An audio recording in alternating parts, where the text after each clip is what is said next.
Hello and welcome to VGC T&E episode 15. I'm going to be using the same team again, Ultimate.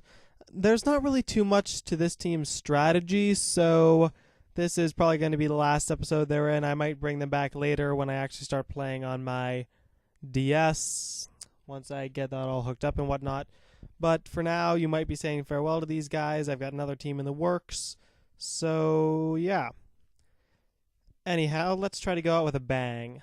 What have we got here? We've got an interesting team, but the Charizard Garchomp combination that this team can run can counter pretty much anything. Except, of course, Azumarill. Of course they have to have an Azumarill. But, yeah. Oh boy, that Azumarill could definitely be a problem. As for their lead, I could very easily see a Salamence start just to get the Intimidate off. In fact, they might actually start with Manectric, because that is almost certainly a Mega Manectric. Still, though, if I start off with Murkrow and Luminesce, I don't really mind that too much. Garchomp is a great Pokemon to bring, as it can hit, let's see, that super effectively, that super effectively. If that didn't have Levitate, but it does, so never mind. You can still hit that with Draco Meteor, though, so super effective, super effective, super effective, and neutral, but whatever. And Charizard actually isn't bringing that much to the table this time, so I'm worried about Azumarill. I really have no way to deal with Azumarill. Charizard, I guess. Just because Charizard is overpowered with the whole solar power specs whatnot. Unfortunately, I don't think I'm going to be able to get a video out with that today, but tomorrow should be fine. Anyhow, regular sunny day solar beam. I'm probably going to be hurting myself in the short run here because that Rotom Heat is almost certainly going to be using a fire move on a Luminesce, so I'm only powering that up. Goes for a Will-O-Wisp. Interesting. Will-O-Wisp in a play rough. Ooh, I don't think that was such a good choice, my friend. Well, let's see, who do I want to send out? Well, definitely not Garchomp, because even though Garchomp's a mixed attacker, he does not want to take a Will-O-Wisp. He can, he just doesn't want to, so Charizard is the best choice here. I'm not too afraid of an Aqua Jet because of the sunny day, so I'm just going to go for the Heat Wave. I can Solar Beam Azumarill, or I can go Helping Hand. But Azumarill's bulky. I don't want to do that. I'm going to Solar Beam it. Switches out into Manectric. Well, down goes Manectric. So the Solar Beam is transferred to Rotom Heat, but it resists it, so it's not... Yeah, that doesn't do anything. Now, an electric move on Charizard. Thunderbolt, and I barely survive, which means Solar Power takes me out. Oh, that was anticlimactic. Okay, Garchomp, it's all up to you. Still, we do have 2 turns left of Tailwind. Garchomp, Mega-Garchomp, under Tailwind has pulled off Stranger Things. Alright, let's Mega Evolve. What do I want to do? Let's abuse my special attack stat and the fact that I'm in the sun to go for that Flamethrower before... It's going to use Will-O-Wisp on Garchomp,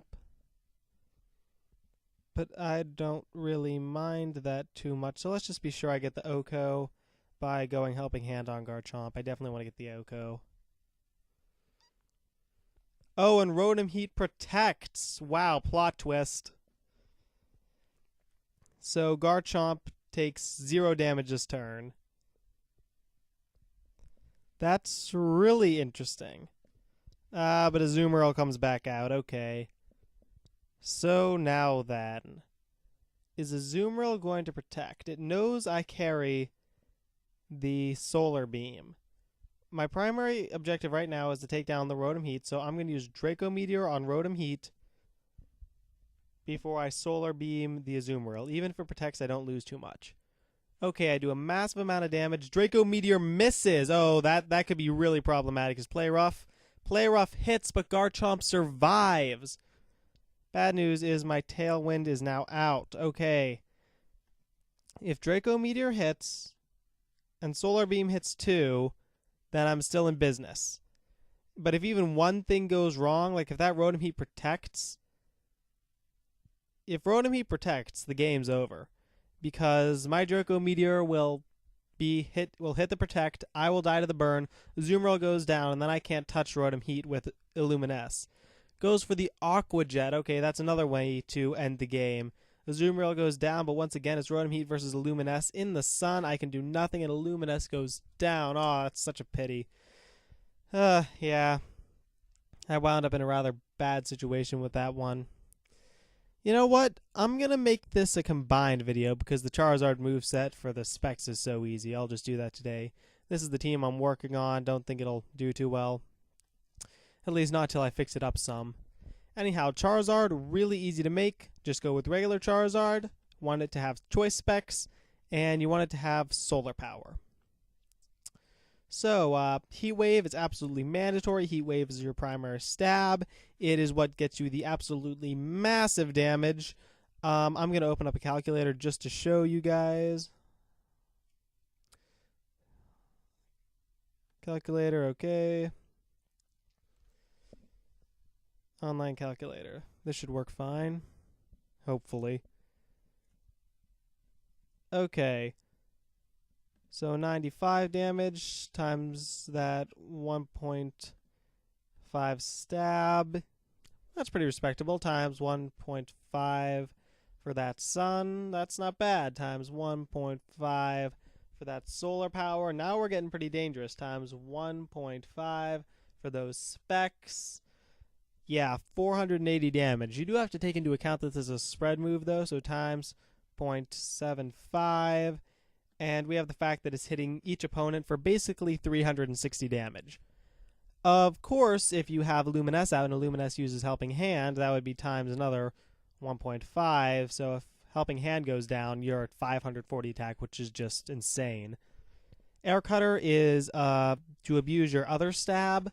It has the... it actually has better accuracy by 5%, but it loses out on a lot of power, especially when you go and do all those times 1.5 boosts and whatnot. Ancient Power is just in case you need to counter another Charizard in a pinch. Really not too much to it. And Solar Beam, which for some reason is not getting a match. Charizard can learn Solar Beam, though. Not certain what this is about. Strange. But anyhow, Solar Beam is to deal with any pesky water types. EVs are very simple. I'm actually running max speed on this, so it can operate without Tailwind. If you want to be a little more reliant on Tailwind, you can make it bulkier. It's still surprisingly bulky as it is, but anyhow. It also runs max special attack with a special attack boosting nature with the remnant just thrown onto HP. Timid nature to boost that speed, so you're good. Timid nature is also something you can substitute out if you do not want to have to deal with... if you want to use Tailwind instead. Air Cutter, and this is the one other option. You can change that for, let's see, Air Slash. I chose Air Cutter just because it has it hits both opponents. It also has far more power points, PP, but that doesn't really matter. 26 is more than enough for any VGC match. Okay, so I will see you guys next time. I hope you enjoyed this Mega Charizard set. Not Mega Charizard set, Specs Charizard set, because it's really kind of overpowered if used right. Well, anyhow, see you next time, and I hope you have a good evening.